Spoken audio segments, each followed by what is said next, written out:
Hello. Okay, so I feel very silly. I said that I was going to record the class and then I did not start recording when we began. So I have a recording of the last piece where people had gone into groups to do some work and are reporting back on the results of the interpretation lab.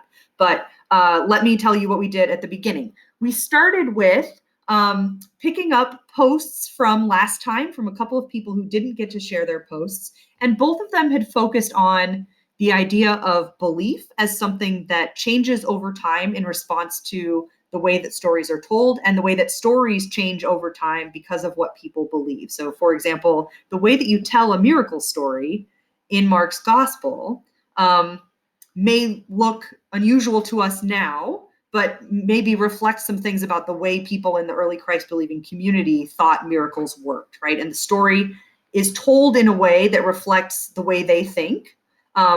Whether or not that is exactly what happened or whether it's historically factual. And form criticism actually helps us get into the question of why do the stories look the way they look? If you read the Tate article, a couple of points to highlight. The first is, what is form criticism?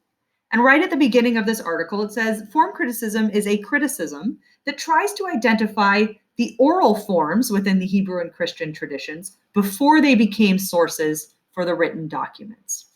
So what the form critic is imagining is that there are followers of Jesus like Peter and then Peter's friend Mark, who writes the gospel, and there are people who are telling stories about Jesus. And they're telling these stories orally. That's how most of our family stories get passed down. The story is told sort of in the same way every time you tell it because you're telling it in a particular setting. So if I'm going to tell a story about myself as a kid at a family dinner, I'm thinking about who my audience is. I'm wanting to entertain them. So I'm going to shape the story in a particular way. Like maybe there's going to be a surprise moment that'll make everyone laugh. And I'm going to shape that story based on where I'm telling it and who I'm telling it to. Eventually, my great-grandchild may decide to write down that story, but there would have been a long period where it exists as an oral story before it ends up in written form. Because this is the way that human stories tend to work, the way that we pass down history, form critics assume that gospels were composed in the same way, and that an evangelist like Mark is sitting there wanting to write a text that tells the story of Jesus, and he's got some chronological points, but he also has like Peter's recollection that Jesus told a parable, Peter's recollection that Jesus healed someone, that he did an exorcism, and Mark is going to say, okay, I've got this story and this story and this story, and I'm going to string them together into a continuous narrative. This is not to say that Mark is not preserving things that are historically accurate. It's merely to say that the form critics see the evangelist as someone who is pulling different sources and stringing them together. They use the image of pearls on a string, and each of those pearls is a story.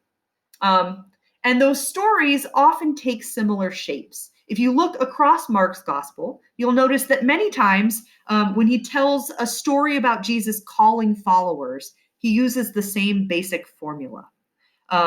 Regardless of who he's calling, the story often takes the shape. Jesus saw some people who were working. Sometimes it's fishermen. Sometimes it's fishermen in the boat. Sometimes it's Levi, the tax collector, sitting at a desk. But the basic shape of the story is Jesus sees someone working. And then he issues a command or invitation to follow him. Again, the wording can vary. Sometimes he says, follow me and I'll make you fishers of men. Sometimes he says, follow me. Sometimes he says, come and follow me. The wording varies, but there is this moment of invitation / command. And then the final step is that the people drop everything they're doing and follow him.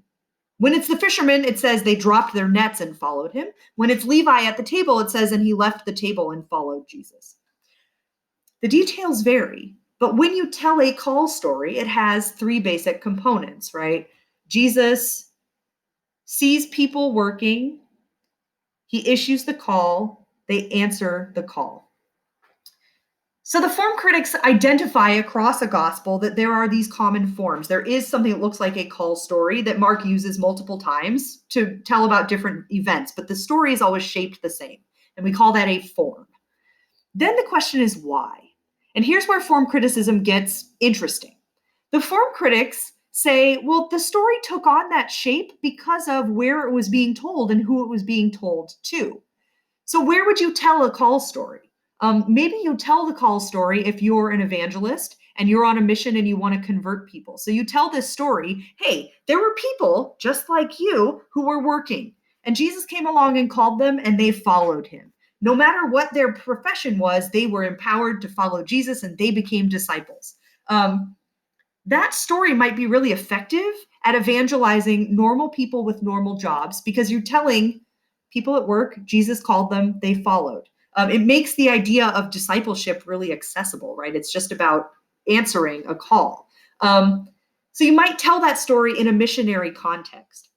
Similarly, you might tell stories about Jesus's parables when you're teaching to a group of insiders, maybe in a worship setting. Every week when you gather, you remind yourselves of like who Jesus is and what your community values. So it makes sense that you would have a situation where Jesus is telling a parable and interpreting that parable. So the parable stories, which usually take the shape, someone asks a question, Jesus answers with a story, might be useful in a worship setting because your community is trying to figure out what did Jesus teach and how. So it becomes a refresher for your community. It also can become a model for how do you go out and teach if you want to become a teacher like Jesus and like his followers. Those are the basics of form criticism. Then I sent everybody into an interpretation lab, and you can find a link to a Google document where they looked at different examples of stories that tend to take a consistent shape, miracle stories or controversy stories. And each group tried to come up with a list of like, what are the basic components of a miracle story or of a controversy story, and who might have told this story and why. So you'll see the results of their individual group work in the recording, and I will post this as sort of the introductory piece. So feel free to follow up with me if you have questions about what form critics are doing, the method that they use, and why they care. But that Tate document sort of summarizes those three pieces for you.